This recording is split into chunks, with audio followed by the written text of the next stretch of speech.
আসসালামু আলাইকুম রহমতুল্লাহি ওয়া বারাকাতুহু। বর্তমান দেখা যেতেছে ব্যাপকভাবে সমাজের মধ্যে একটা ফিতনা ছড়াইছে।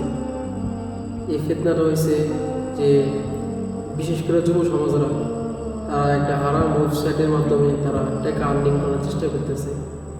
যে ওয়েবসাইটের নাম হচ্ছে ব্যাটিং সাইট এবং বিভিন্ন আরও অনেক ওয়েবসাইট আছে। তো তারা এর মাধ্যমে টাকা লাগাইতেছে এবং তারা এখান থেকে জুয়া খেলতেছে। তো জুয়ার মাধ্যমে তারা কিছু টাকা উপার্জন করতেছে, আবার অনেকে এই জায়গা থেকে অনেকে নিঃস্ব হয়ে গেছে। তো এগুলো সম্পূর্ণ হারাম, ইসলামের সাথে এগুলোর সাথে সম্পর্ক নাই। আল্লাহ রাসূল সাল্লাল্লাহু আলাইহি সাল্লাম বলছে যে ওই দেহ কখনো জান্নাতে প্রবেশ করবে না যে দেহ রক্ত মাংস লালিত পালিত হয়েছে হারাম উপার্জন দ্বারা। এই জন্য অনুরোধ করে বলতেছি যে সমস্ত যুবক ভাইয়েরা এই সমস্ত হারামের সাথে লিপ্ত, আপনারা মেহরবানি করে এই হারামগুলি ছেড়ে দেন।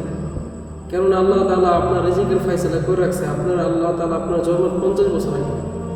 এই জন্য আপনি যদি হারামভাবে ইনকাম করেন তবু আপনার তকদিরে যতটুকু আছে আপনি ততটুকু ভোগ করতে পারবেন, এবং আপনি যদি হারামভাবে ইনকাম করেন তবু আল্লাহ তাআলা আপনার তকদিরে যতটুকু লিখছে আপনি ততটুকু ভোগ করতে পারবেন। এর জন্য উত্তম তো ওটাই যে আল্লাহ তাআলা আমাকে যেটা হারামভাবে আমার তকদিরে লিখছে আমার ওটাই আসবে, তাই না? এই জন্য ভাই হারাম থেকে আমরা বেঁচে থাকি।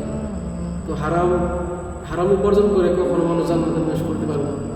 আল্লাহ তাআলা কোনো ইবাদত কবুল করবো না, আল্লাহ তাআলা ওই বান্দার কোনো দোয়া কবুল করবো না। ওই অবস্থা যদি বান্দা মৃত্যুবরণ করে তো তার ঠিকানা না জানি জাহান্নাম হয়ে যাবে। এই জন্য আল্লাহ তাআলা আমাদেরকে হেফাজত করুন।